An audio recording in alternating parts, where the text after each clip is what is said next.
Lee Harris over at Yes. Limestone Title. Jeanette found, and I thought you'd be the perfect person to ask this. Jeanette found a cleaning company online, said in the ad that they would send 2 maids and 6 hours of work. The total would be $480. Okay? Okay. Right?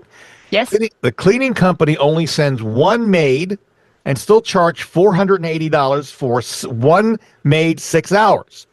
So now she's got a dispute, Jeanette does, with the cleaning company, and she wants to know, what would you suggest to prevent this to happening to other people, and what should she do?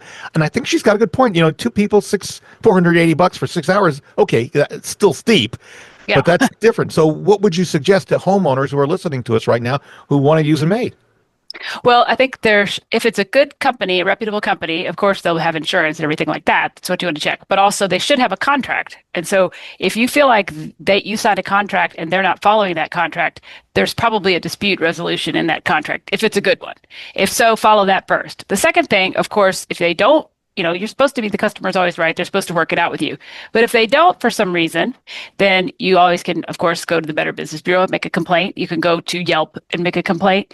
You can go to the Attorney General. I'm not sure the Attorney General is going to take a $480 complaint, but there certainly are avenues for consumers to be protected in this realm. And I think that for other people who are listening, if you have a contract, because that, to me, the way that they wrote it is open to interpretation. So I would clarify. So you're saying that there's going to be 2 people here at the same time for 6 hours each, which would total 12-hour man hours, right? And if they say, yes, that's correct, put it in an email, put it in a text, clarify what you're getting. And then you can say, if I don't get that, then I should get a discount because I'm paying way more than the going rate per hour. So negotiate it up front is what you're saying. Yes. From what I understand, the cleaning company is coming after Jeanette for not paying them their full load there because they feel they are owed it. So folks, this could be really, Lee's giving you some great advice that negotiate it, make sure you got a contract, review that contract, because if you don't, you could end up in a situation where the company is coming after you because of a misinterpretation. Good stuff. Right. Yeah.